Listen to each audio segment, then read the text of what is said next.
What is up, everyone? Welcome to the Early Wedge. We have a crazy Sunday ahead of us. We already have a lot of people in the chat. Hello, Lori Switzer, Joseph Boza, Gippers Picks, Taylor at Heart, and hello to you, Jason Sobel and Mike McClure. Jason, I'm going to start with you. I don't even know if I'm excited for the fact that we have a lot of outrights at the top of the board because I feel like anything can happen today. Literally anything can happen. There are a ton of guys in contention. Good morning, guys. Happy to be with you. By the way, I watched a great documentary last night on the fractured divide that's occurring in professional golf. It's called Happy Gilmore 2. Really broke down what's going on very well. So I recommend that to everybody. That said, there are a ton of guys up there right now that have a chance. I mean, we were talking just for a minute before the show started, and I mean, you put it at 24, maybe even more guys that have a chance because you think we've seen 60s already this week, 61s. Yeah. Someone's going to shoot a number. And if it's somebody in the top 5 right now, they're going to win by a few. If it's somebody who's in 16th place right now, well, we may have a playoff. We may have, I don't know, a guy coming from behind. So a lot's going to happen later this afternoon. Mike, I think Jason just encapsulated it pretty well. I mean, if you watch the Early Wedge or even the Early Edge, Mike, because you were on, I think it was either Monday or Tuesday, the DFS show and the Early Edge, where I asked you, hey, I know it's early in the week, who you on? You mentioned Grillo and Akshay that you were just heavy on. So I know you've got that exposure to Akshay. Everybody knows that the Early Wedge, including myself, have Knapp, Jason Sobel has Kitayama. And I think that's not touting us because everybody in the chat, I feel like, has a piece of somebody near the top. I mean, it would almost be hard not, if you had 3 or 4 outrights out, like one of these guys is probably in the top 20 here. How do you approach a board like this? We're going to see the live odds. Josh is going to put them up in a second. I want to ask you 2 different ways. One is you having an Akshay ticket. You might have other tickets too at the top, but I know you have a big Akshay ticket. I have a big Knapp ticket. Is there a way you'd approach it one way or the other, whether you had somebody in the race or not? Yeah, I think it's a great question. And the part that I honestly love about doing this show and then just doing our show across the Early Wedge every week is every tournament is truly different, right? And this is certainly not like a major. It's not a difficult test in terms of scoring, and that changes the way you should be approaching it, in my opinion. Now, I'm glad that you mentioned, where you've got a ticket, I've got a ticket, whatever it may be. If you already have a ticket that is in good shape, the thing that you should not be doing, in my opinion, is looking for ways to hedge. You should not be even remotely attempting ways to hedge, ways to get different exposure right now, simply because there are just too many golfers in contention and the conditions they're too easy. There's too much scoring going on. So while it's great that we have some of these tickets and we're always going to get questions about hedging, this is one of those tournaments where if you've got a guy in contention here, and particularly if you've got 2 in contention, I would not go spread yourself thin trying to hedge in any way. I would personally just be letting it ride out because there are so many ways that hedging can turn into a disaster in golf in general. But particularly in this setup where, again, we're not talking about a tournament that we've talked about over the last 2 or 3 months here where there are 4 guys that could go win it. Yeah. There are literally 21 that historically we've seen that could go win this if you're within 5. And I think that the number could be closer to 30 than 20 based off what we've seen multiple rounds of 8 under or better this week every day. We've got a lot of people watching on Twitter, but also on YouTube. I'd like to know who everybody's got. If you have a dog in the fight, or maybe you threw a bet in this morning, let us know who it is. Because again, we've collectively on this show got a lot of people near the top, and I'm certainly curious to see who, like Rick and Anderson and Dustin Wiles. Dustin Wiles says, usually I hedge on Sunday if we have some in contention. This week doesn't seem worth it because so many people tied to the top. Mike, that's what you were saying. Can I ask you, though, and maybe you addressed this, apologies if you did, but from a hedging standpoint, at some point the herd thins. We don't know when that's going to be, but it's probably going to be late in the game when we're like somewhere in the middle of the back 9. Is it at that point where you still have a dog in the fight, let's say hypothetically, where you might choose another suitor to maybe throw a hedge play down on? Yeah, I definitely think it's fine to make a position and then hedge at that point if you can narrow that list from 21, say down to 4 or 5 at least, right? And ideally 2 or 3. And based off what I've seen on the leaderboard, though, I don't think that's happening before the 15th hole today, right? So it's going to be extremely late. I would be stunned if the golf tournament is just completely decided before, these guys are on, say, 15, right? I think it's going to be a final 3 whole kind of deal. So I see a lot of these guys have just beautiful. Yeah. If you've got 3 to 4 of these guys that are within 6 shots right now, I would kick your feet up and enjoy some golf and not do anything for several hours and see where you're at, on that back 9 at the very, very earliest. I cannot express to you all how fun this tournament can be, especially if you have a dog in the fight, but multiple, like Lori Switzer, for example. We just had her comment up. She and Lori, correct us if I'm wrong. To me, you've got to be an early wedge watcher because this is like the card, right? Knapp, I have Akshay, Mike, you have Wyndham Clark, you have Jason Sobel, William Mao. We hit on a couple weeks ago. I have him as well in my long shot outrights. He's one of my 5 with Knapp. So this is the type of like Sunday where, I mean, you're just rooting for there's just so many different things to root for. With that said, Jason, I got to ask you, because I know you have Wyndham Clark and he's not too far back either. If you had to pick, forget about the odds just for a second. We'll put the odds up in a second. We'll look at matchups in a second as well. And I don't know, Mike, if you have any, round scores and things of that nature that we'll get to. And of course, we'll touch on the Wyndham in a few minutes as well. But if you had to pick maybe 2 or 3 names, forget about the odds for a second, that you're like, all right, these are going to be like the 1 or 2 or 3 guys I expect to emerge and actually win this tournament. Who would the names be? So I'm going to preface this first by saying, Sia, that I've watched less golf this week than I have probably any tournament all year. Just middle of the summer, lots of stuff going on. So we're doing this a lot by the numbers than the old eyeball test. That said, I like going by what our colleague Rick Gaiman does a lot on Saturday evenings and I didn't see what he did yesterday, but they'll have the little brain emoji, the money emoji, and the heart emoji, and I will pick based on that. The brain's telling me Akshay right now, just best player, tied for the lead. I just think that Akshay is a guy that certainly has the wherewithal to go get it done and is good enough. You talk to players and caddies out there, no one works the ball, or very few players on PGA Tour work the ball both ways as well as Akshay Bhatia does, and I know we're going to get into the Wyndham Championship. If he doesn't win today, I'm actually rooting for him not to win, not just because I have a big Clark ticket and a smaller Kitayama ticket, but because I think Akshay can go win next week if he doesn't win this week. I don't know if I like him going back-to-back, but I do like him at the Wyndham next week. That said, my brain is Akshay. The money is Jake Knapp right now, just like the numbers on everything. I've played Jake Knapp a handful of times in the last month or so, and I know a lot of people are on him today, so he makes sense. And then the heart is on Wyndham Clark right now. It's really just a heart not because I love Wyndham Clark and want him to win. It's because I had him pre-tournament, so my heart is where my money is. But I do think Wyndham, look, a couple of bad swings yesterday, a double bogey where he pulled one OB off the tee on 9 and then a bogey on the back. If not, he's right there, but still 4 shots back. We talked about it's going to take a 60, 61, 62. It's going to take something very special, but if you're looking for a guy that can go super low, I do think he can do it.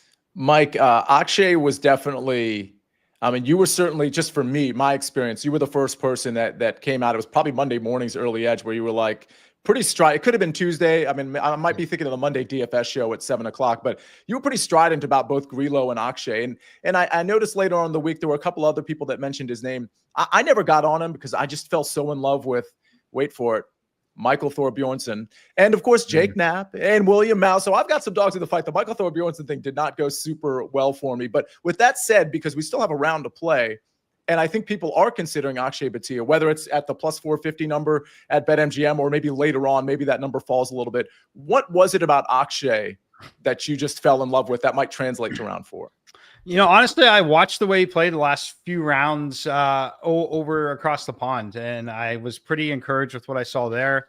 And then just looking at a lot of the metrics that I value. So if you follow that DFS show, again, it's DFS show, but you catch a lot of betting stuff there as well. I rated a couple of metrics extremely highly this week. Number one, anytime I get to a birdie fest, you must, for me, be in this field in like the top 20 to 25 in terms of 3-putt avoidance. You cannot 3-putt if you want to have any chance of winning at a birdie fest. And I know it's a noisy stat at times. I don't think it's as noisy at this kind of setup. So I lean into that heavily. He in this field was third on approach. Again, to make birdies, you've got to be great on approach and you got to not have that third putt, right? So those just really basic stuff combined with his current form. And I say current form, like, again, I saw a couple really good things from him overseas when he was playing in Scottish, and just price point, really. It was more so DFS reference and betting reference. He was 40-1, but still one of the better players in this field. He, in my opinion, is the best player in the top group right now, which I think it's evident why he's kind of a favorite, even though he's tied. Yeah, just price point mostly on Bettor. Yeah, Mr. Big, he's got a quote from you, M squared, and I think it's from the DFS show, but I definitely know you doubled down on it either Monday or Tuesday. I'm forgetting which show it was, but your quote is, I'm playing a lot of Akshay and Grillo this week. So a lot of people took that and ran with it. So hopefully one of those cash, although Mike, I got to be honest, I'm kind of rooting against you here. I've got a pretty big Jake Knapp ticket. What I'm going to do is I'm going to probably try to find a way sometime in the middle of the round, maybe on the back nine, Mike, like you said, where if it can somehow be narrowed down to like 3 or 4 players as opposed to 15 or 20, that's when I might go in on Akshay and try to hedge the Jake Knapp bet here. But let's see. Gipper's Pick says, when I watch the DFS show, I take 3 of Sia and Mike's favorite and put it into a make the cut parlay. It's been free money. Gipper's Picks, that's really interesting. I might want to try doing that as well. As like normally I'm doing the silly like T30, T40 monster 90-1 parlays. Gipper's Picks, I think that's probably a really good way to do it. Can we look at the odds before we move on to some matchups and just talk very briefly about the Wyndham and touch base on what's going on the course right now at the 3M?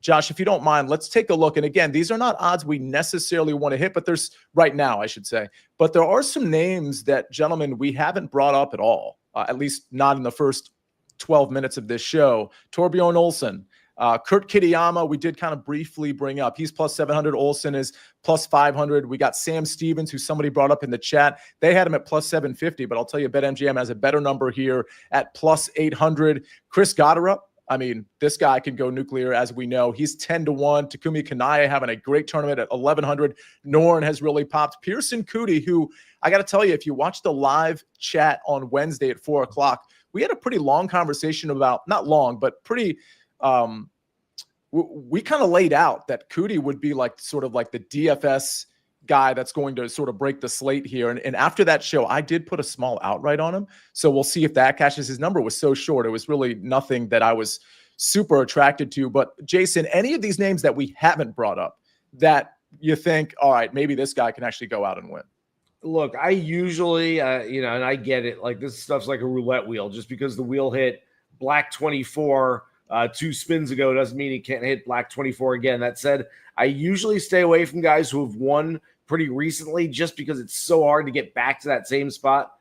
Chris Gotterup is really good, and he's very motivated right now. Playing with house money, guys, confident, bordering on cocky. He's got like this kind of New York, New Jersey kind of attitude, like, hey, come get me. He knows that if he wins today, there's a really good chance he's on the Ryder Cup team. He's in the Tour Championship. A lot of really good things are coming. He might get all those things anyway, even if he doesn't win today. But again, that's got to be a little, more than a little motivating for him, knowing that, you can check off a whole lot of boxes with a victory today. I think some of the other guys who kind of need a win, Akshay doesn't really need one. Olsen would certainly help. He's had a really nice season. We've talked about him a lot. Performance has been better than results. He's been one of the better players, like strokes gained total. I haven't checked lately. He's been top 20 most of the season, and I assume he's still right near there. But the results have not really reached that. Kitayama could use something pretty good. Sam Stevens looking for that first win. Kanaya, former world #1 amateur. Noren missed half the season. Cootie's still looking for a first win. There's a lot of guys that kind of really want it and need it. Gotterup's one of these guys like, yeah, man, I can just go out. Like, if I don't win today, I still got that win at the Scottish from a few weeks ago, a 3rd place finish from the Open last week. And, like I said, it's got a house money feel to it. I'll tell you this. I mentioned it on, it might have been the Tuesday show with you, Jason. I'm not really sure when. It might have been Monday. Gotterup reminds me of Koepka in terms of his swagger, like the way he walks, the confidence that he carries. Like I feel like when like the camera, it's like a wide shot, and I'm not really focused down on. I feel like I'm looking at Brooks Koepka, and he's certainly playing like prime Brooks Koepka. Can I touch on Chris Gotterup for a second here? Go ahead, Jason. Yeah, I was just gonna add, Sia, that I am very conflicted. If you look at outside the top 6, the automatic qualifiers right now for the U.S. Ryder Cup team, and try to guess as to either who Keegan Bradley will put on the team or who he should put on the team, I am very conflicted. I can go about 12 deep out of the next 6 and find guys with a lot of pros and a lot of cons. Chris Gotterup might have more pros right now than anybody else. I mean, more than Morikawa or Cantlay or Spieth or maybe even Justin Thomas, who's going to be on the team whether he qualifies or not. I think Gotterup, again, this is not who deserves it the most, not who's had the best season, but who can help the team get the most points at a Northeast big ballpark where he birdies or eagles every single par 5. I think Gotterup makes a ton of sense on that team. I think it's a great argument. I mean, he's the hottest guy in golf at the moment, other than obviously Scotty Scheffler. Mike McClure, go ahead. Yeah, just to continue the Gotterup talk, like others, I mentioned that I was not going to be all in on Gotterup. I did end up getting a little bit in DFS, which was great. I thought that he could have faded a little bit this week, and he did not. And I'll say that he has in a way, right? So he was only 2 under in round 2. And if he hadn't been 2 under losing 2 strokes putting, he's sitting in solo lead right now, probably in this tournament. And the par 5s here on 18, in 2 of the 3 rounds that he's played so far, he has bogeyed that par 5. Crazy.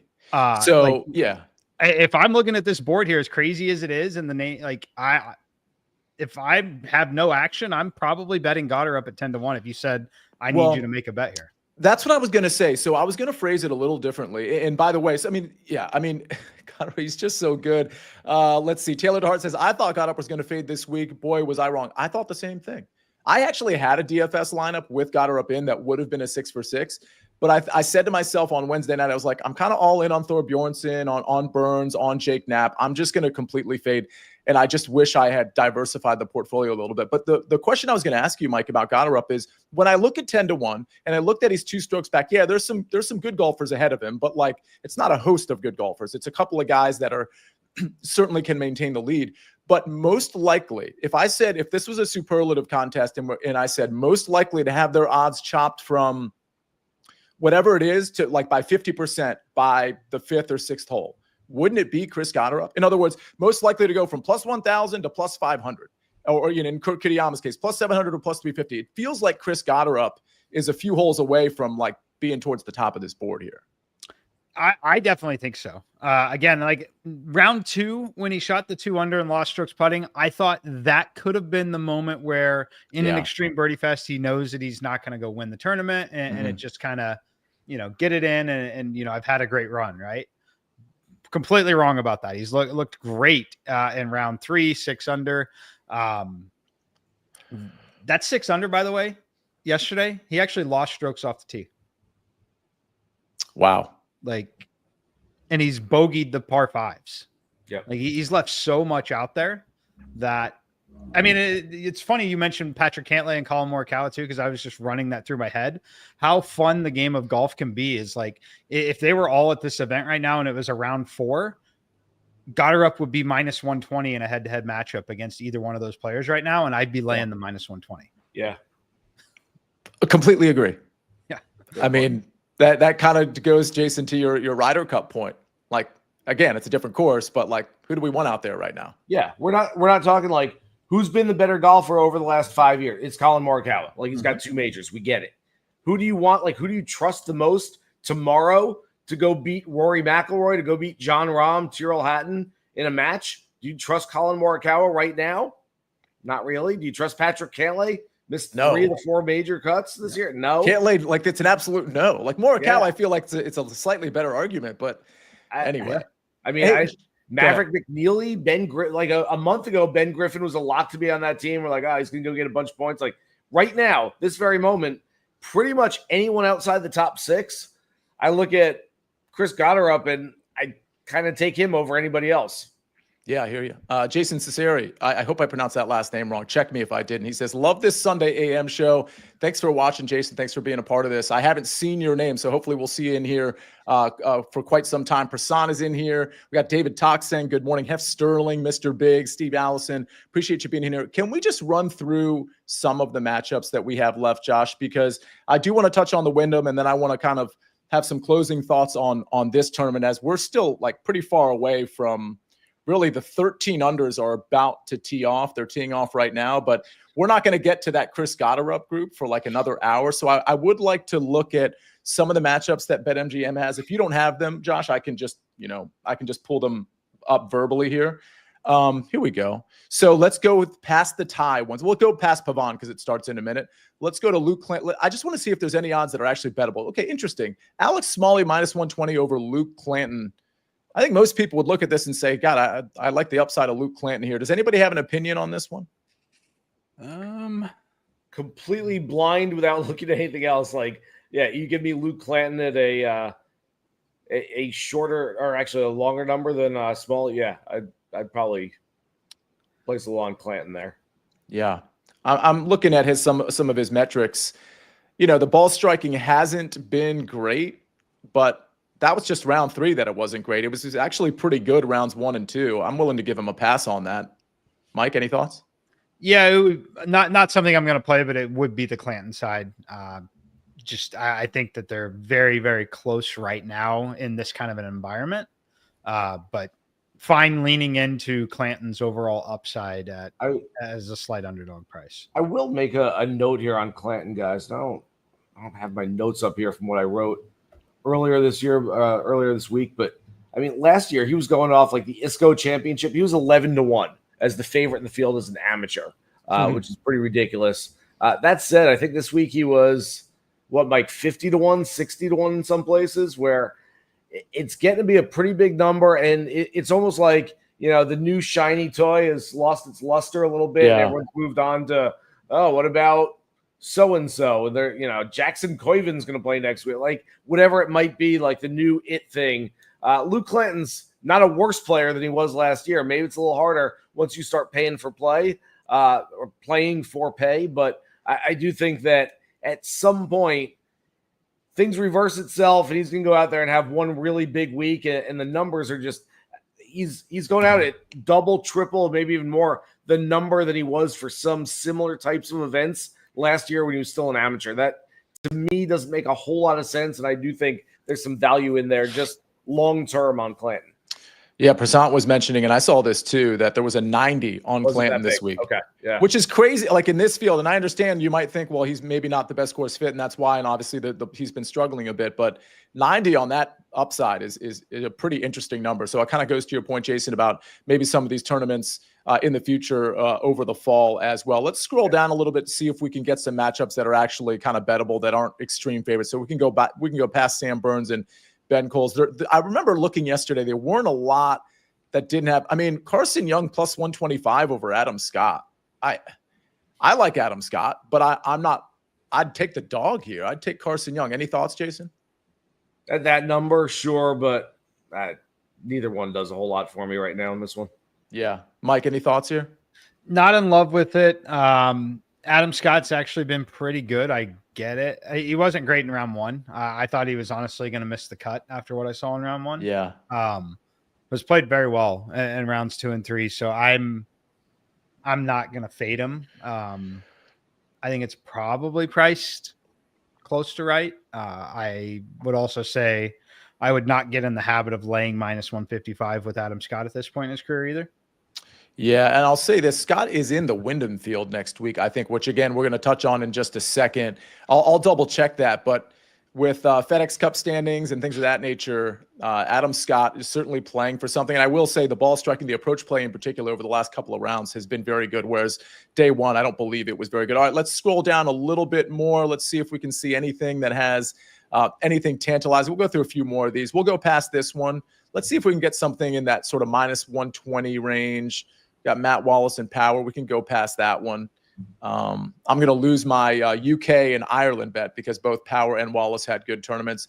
Ramy Meisner, I don't know that there's any value there. Let's keep going. Keep scrolling.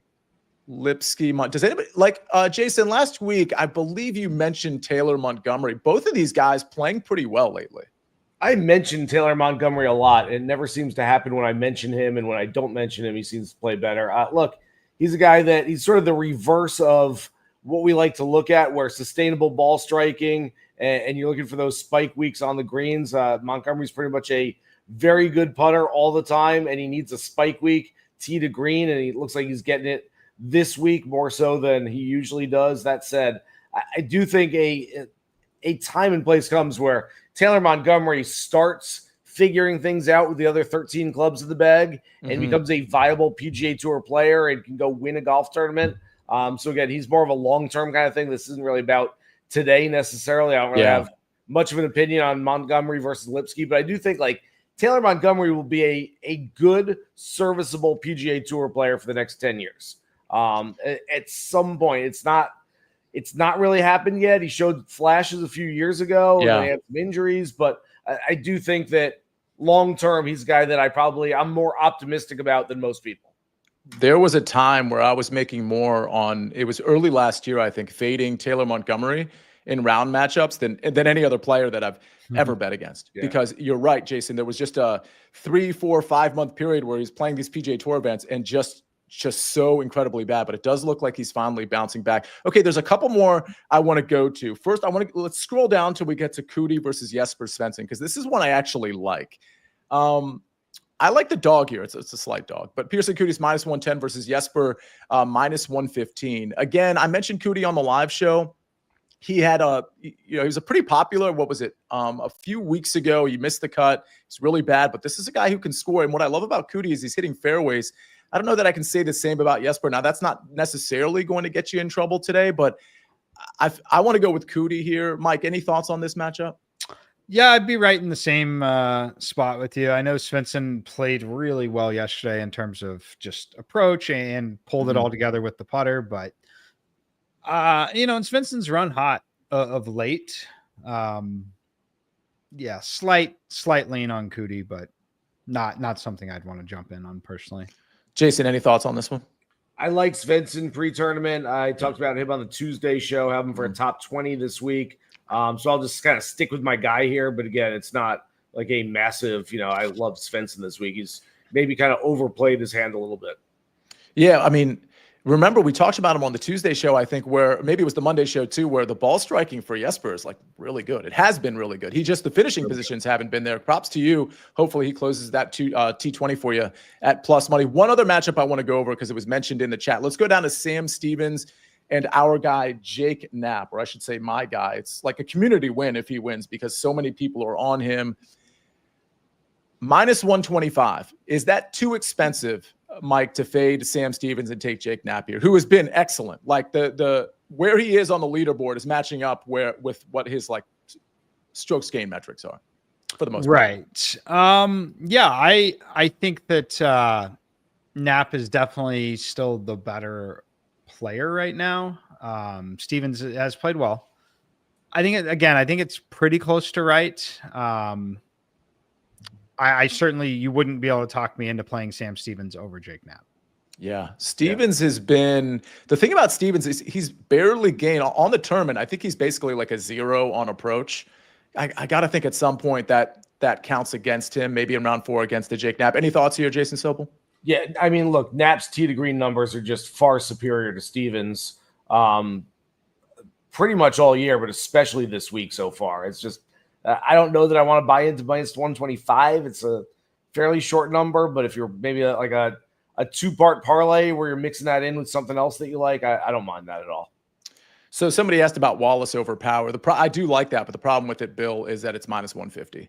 And I'm certainly not willing to lay -150 on a Matt Wallace matchup. If you have a matchup that you're really eager to ask us about, go ahead and put it in the chat. And then after we cover just a really quick preview of the Wyndham, we're going to go back to what's going out on the course. And if you have any sort of last-minute questions, we can answer those. So don't hesitate. Put them in the chat. We'll get them kind of flagged for you to make sure we get them answered. But for now, just for now, We're going to take a quick break, and we're going to come back, spend about 5-10 minutes on maybe some players and some things to look for the Wyndham Championship over at Sedgefield, and then we'll return to action, and then we'll get everybody out of here. All right, ladies and gentlemen, we're going to hear all of that right after this message from our partners.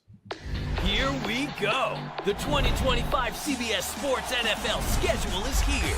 18 glorious Sundays. He's got his receiver touchdown. Filled with rematches. Oh, the play of the year. And rivalries. Touchdown, Bengals. Plus, plenty of superstar showdowns. And an epic matchup between the Chiefs and Cowboys on Thanksgiving. Clear your Sundays beginning September 7th for the NFL on CBS and Paramount Plus. We're back on the early wedge. I'm with Jason Sobel and Mike McClure, and we're covering right now the Wyndham Championship over at Sedgefield Country Club. And gentlemen, this is a par 71? No, par 70, 7,100 yards. And this is the last chance. This is the last chance for people to get inside that top 70. It's the last regular season event. Jason, I'm going to ask you, what are you looking for at the Wyndham Championship? So I haven't done the research. I'm going to write on this tomorrow morning, but I haven't looked at the numbers over the years. But what I do know is that we try to use the narrative street, the motivation, the guys that are on the bubble and trying to get in. If you look over the years, and again, I'm going to go through the numbers. I'm going to kind of sort through all of it, but it doesn't really work out that some guy is 73rd on the points list and really needs to get into the top 32 to get his points and get to the top 70. It's happened, sure, but it doesn't happen. So essentially what I'm getting to here is don't worry too much about I want, this guy's motivated to go in there. I love playing motivation plays. It won't be that for me this coming week. I'm looking for a lot of guys. Your typical Bermuda Greens, went to SEC schools, live at Sea Island, all those kind of guys are definitely in play for me. All right, Mike, any particular golf type that you're looking for at the Wyndham Championship? Yeah, definitely just approach play. Again, we say this every single tournament. You're never going to be penalized for being great on approach. Very important here. Accuracy over distance by a considerable margin. For me, a little bit of the 3-putt avoidance will still be worked in. Guys that are popping well are frankly a couple guys that popped well here this week in Minnesota. And for me, those would be Akshay Bhatia, Emiliano Grillo, Kevin Roy. After that, you got some bigger names in here. Jordan Spieth rates well for me, but mostly because of this field. Matthew Fitzpatrick is going to rate very well. I know you've been on him a lot lately, Sia. He is going to rate very well in this field as well. So for me, though, the guys that I backed this week will probably be getting backed again. The one that I think will definitely need to be talked about a lot throughout the week is going to be Ben Griffin, who had been phenomenal all year, went to the Open, was not phenomenal. And the John Deere, he missed, coming off 2 missed cuts, right? Missed the cut at John Deere, missed the cut at the Open. It'll be interesting to see what everybody does there. Yeah, I mean, it does seem, Jason, like a guy like Ben Griffin, again, vintage Ben Griffin, which is funny to say because we're talking about Ben Griffin from 2 months ago as opposed to 2 weeks ago. He does seem like a really good fit here. You want to be accurate off the tee. You want to be dialed in with your approach play. You want to, be pretty good in the scoring stats because you're certainly expected to go low here if you're going to be inside the top 10 or the top 5. Is that the prototype you think people are looking for? Again, we talk about variance often in terms of a singular golf tournament. I look at variance in terms of the entire year. This is going to sound so weird, but if Ben Griffin hadn't had such a good year, I'd probably really like him next week at the Wyndham. But he's kind of played so well already. He's got 2 wins on the PGA Tour. Do you really think you got to kind of, especially if you're playing him outright, do you really think Ben Griffin's going to get a 3rd win on the PGA Tour? There's 2 other players with that many wins this year. There's Scotty Scheffler and Rory McIlroy. Are we putting Ben Griffin on that kind of pedestal? Do I think he'll play well? Yeah. Do I think it's a good course? Absolutely. It's just at some point when you're playing outrights, the law of averages, which doesn't really exist, kind of comes into play. And I know that makes no sense, but you're just looking for guys to pop for the first time. This is probably a place where I played Denny McCarthy the last 5 years, and I'll probably wind up playing him again just because I think at some point Denny McCarthy wins a golf tournament. And when he does, it's probably on a 7,100-yard golf course where you're going to have to make a lot of birdies, roll in a bunch of putts. I like Akshay, as I mentioned earlier. Mike said it. Probably like him more if he shoots 68 today. I don't need him to shoot 78 and go in, completely befuddled with what's going on. But if he goes out and wins today, probably like him less next week. But if he plays pretty well today and finishes T4, I really like him next week. Then two other guys will be probably early clicks for me, Bud Cauley and Austin Eckroat, who Cauley's had a really good year that hasn't quite popped and it's kind of fallen off a little bit recently. And Eckroat's coming. Eckroat's starting to play some pretty good golf here. So he was top 10 last year. I like him as well. Yeah, I just have just a preliminary list, but it really was not well researched at this moment. I want to see how this tournament plays out. Akshay, certainly near the top of that list. I mean, Jake Knapp and William Mao, who I'm on for the 3M Open. Listen, I know Jake Knapp might not be the prototypical player, but if he can just be somewhat quiet off the tee in terms of not finding the rough, I think Jake Knapp is just one of those golfers that when he's on, he's on. William Mao, I might go back to. I like your Grillo and Cauley call as well. We do have to have that bubble conversation because when we were doing the live chat for the 3M Open, we talked about Adam Scott, who's somewhere kind of hovering around that top 70. Josh, if you could, can we just take a look at who is kind of near that top 70 bubble or inside or outside? And we see it here. Nico Echeverria, Emiliano Grillo, Cam Davis, Patrick Rogers, Ben On, Matty Schmid on the inside, but very much teetering on the outside of the top 70 in the FedEx Cup standings. And then right outside, we've got Nikolai Højgaard, Keith Mitchell, Chris Kirk, Alex Smalley, Davis Thompson. And of course, that list gets longer on the outside looking in as to those who potentially could be on the inside. Mike, do you ever narrative shop with guys that really need it? Yeah, definitely. I think that where it tends to happen for me more would be like tie-breaking situations in DFS first and foremost. And then also considering ownership. And there are situations where I'll fade the narrative if the narrative is, too popular and like far exceeding, individual players' probabilities there. As far as betting, I wouldn't be betting someone in an outright market because of that. I would be betting someone in a finishing position market, whether it be make the cut, finish top 40, things like that. Mm-hmm. Those are things that can be controlled a lot easier than still winning a golf tournament. So that's typically where it comes in for me, would be guys that, are looking at needing a top 40 finish to stay within the top 70, things like that. That would be the milestones I'd be betting. Yeah, that makes a lot of sense to look at that finishing position market. Any thoughts here, Jason? Yeah, I mean, I look at a couple of those guys that are just outside the number, and I think they're pretty good course fits. Chris Kirk, Alex Smalley. But again, as I mentioned, it bears out over the years. You'd think, okay, guy's 73rd, 74th. He's motivated to go play well last regular season event, get himself a chip and a chair in the playoffs, especially with the way the Tour Championship is configured now. As long as you get in, you've got as much of a chance as anybody else because there's no staggered scoring. So I think there's a little more motivation, but it just hasn't really borne out that way over the years. And I'm going to dive into those numbers tonight and write it up for tomorrow. But essentially, what we found over the years is that if you're 73rd, 74th, 83rd, 84th, whatever it might be, and you're on the outside looking in, essentially there's more nerves at play. There's more reason why you're outside the top 70 than there is just full-on motivation, go play well with one last chance to get in. And I do want to mention the standings that we have up right now are the standings that existed pre-3M Open. So obviously that's going to adjust at the conclusion of round 4 of the 3M Open. You can kind of take a look at that if you want to maybe just, keep an eye on it. I don't know that you want to, make any bets in accordance with who and who isn't near the top there or inside or outside the top 70, but it's just something maybe to consider. I do want to mention the last 4 winners of this tournament, the Wyndham Championship. Aaron Rai at 18 under. We had Lucas Glover at 20 under in 2023, and then we had Tom Kim at 20 under and Kevin Kisner at 15 under. Go ahead, Mike. Yeah, I was just say the leaderboard that Josh had up there actually is a live projection. They do have a live projection. Okay. I may be a couple holes behind potentially on live, but it is truly a live tournament projection, as currently Akshay's up 26 spots with his performance so far this week. So where does that put him? Where does that put Akshay currently at the moment? It looks like it's going to put Akshay 20th. Interesting.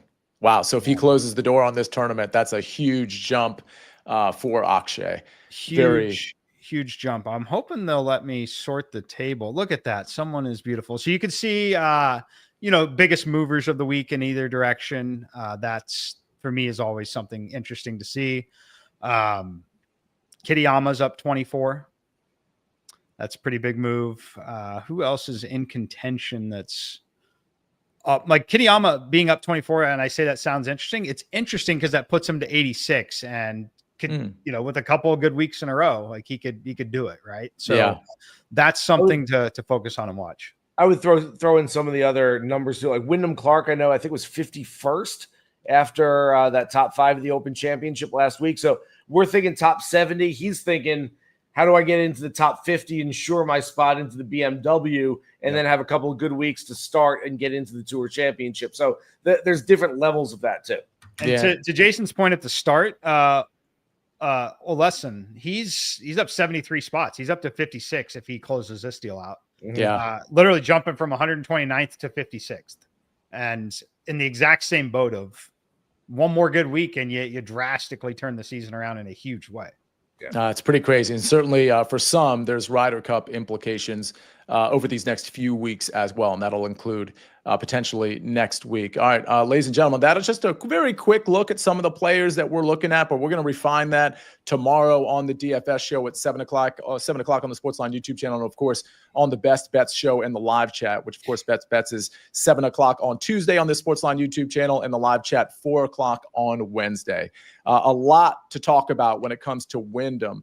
We're going to close our coverage out for now on the early wedge on the Wyndham Championship with Jason Sobel and Mike McClure. Thanks for joining us for that. But we got to go back to what's going on the course right now. Listen, we're still at the 3M Open, of course. We're still like a half an hour, 45 minutes away from some of the guys that have like realistic chances to win. Maybe a few minutes less than that. Teeing off here, but Mike, is there anything that I don't know how your eyes have been on the course since we've started this show, but like anything you're seeing on the course that is really shaping any sort of new opinion here? Just that it's still very gettable. Grayson Sigg 5 under on the front 9, has a birdie look on 10, could potentially put this to 6 under through 10 holes, which would be pretty incredible. But just showing that kind of upside and what's left out there. I mean, he's 5 under on the day and still sits 5 shots back. Like, he's not going to go post a number and win by any means, but there are scoring conditions are still quite strong. Kevin Roy, someone I liked a lot, I know you've liked a lot this season, had a one bad round this week. I believe it was yesterday, but he's 5 under right now. I think that he's got 2 holes to play. Obviously, one of those being the par 5. He could shoot 7 under and put himself in position to maybe finish top 30, top 40 in this tournament still. Yeah, I've got a 5 out of 6 that has Michael Thorbjornsen in it, and 5 out of 6 for this week is actually pretty good. But that lineup wasn't even cashing as of the end of round 3, and it was partly because I had guys like Kevin Roy. So maybe at least I can min cash there. So Jason, before you go, there's some Akshay questions for the Akshay Whisperer, aka Mike McClure. Persant says Akshay over Torbjorn Olesen, and that's -130. And then there's another question about Akshay to shoot 67 or lower at plus money. Any opinion on either of those 2 questions, Mike? I would be on the round score before I would lay the -130 on the head-to-head. So for Akshay to win this tournament, I don't see it happening without a 67 or better. Right. So I don't. He's sitting at 18. Like, there's too many guys and too many good scoring conditions. Right. So I think that's the best way to play it, unless you feel comfortable, backing him outright. But for me, if you're just looking to get a little Akshay exposure, I personally believe the round score under is the most playable thing here that can cash in a number of scenarios. And if he doesn't shoot 67, like, yes, he could still outshoot Oleson, but I wouldn't be interested in backing it at -130. All right. Any questions that you saw, Jason, or furthermore, or just aside from that, anything just that you're seeing on the course that is just kind of shaping your opinion in any way? Again, I mean, I started with this, I'll end with it, but somebody's going low to win this thing. You're not, like you said, Mike, no one's shooting 67. I don't care if you're in the lead, you're 4 back. You're going to have to shoot 62 today. Someone's going low to win this golf tournament, whether they're coming from 4 back or whether they're starting with the lead right now. And whoever it is going to win this tournament. But there's just no possible way that if you shoot 4 under today, you're getting boat raced. You just are. Like somebody's going low.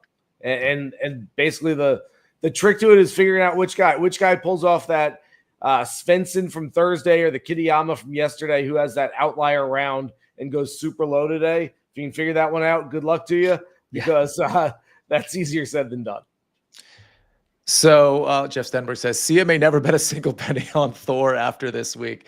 Yeah, I haven't really been on the Thor Bjornsson experience at all this year. Maybe once. I can't really remember. But this week I was like all in on him, and not literally all in, but I really liked him, and it definitely backfired in a big way. Go ahead, Jason. Those small ones killed us. You and I were trading text messages yesterday, and I know you had Thor Bjornsson, especially in some lineups this week. Yeah, I had a lineup that I showed you. It did not wind up as good as it looked for a while in the middle of the round, though. But I had guys in first, second, third, and fourth with 2 missed cuts. Like, I mean, just get to the weekend for the other two guys. That thing's looking really good for a while.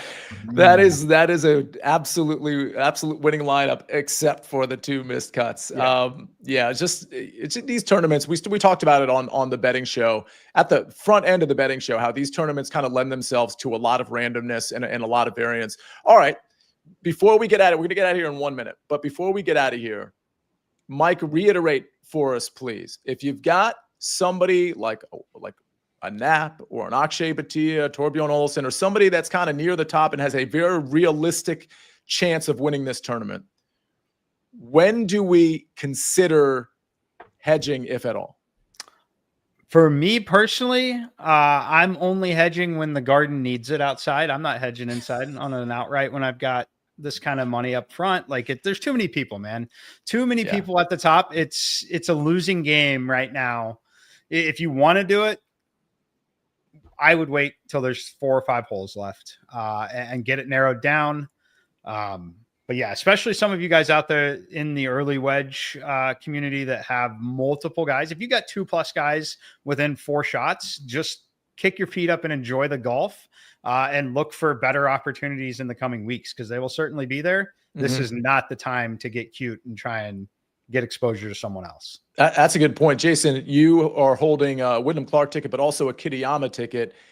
Like me holding I'm holding a William Mao ticket. And by the way, he shot 61 at the ISCO. So I'm not ruling out that William Mao, who's only 3 shots back, can actually win this tournament. He's 120 to 1.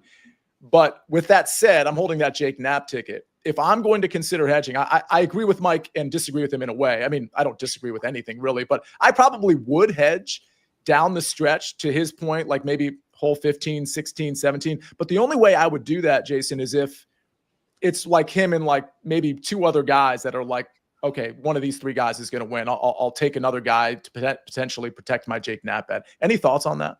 Yeah, I'm completely dismissing everything Mike said. I've got Clark and Kitayama. I'm going to bet the other 24 guys are within 5 shots or whatever right now, and I'm going to have a winning ticket. Hey, I'll go. You know what I get to do, Mike? I get to go on social media though afterwards. There you go. Got another winner there. All right.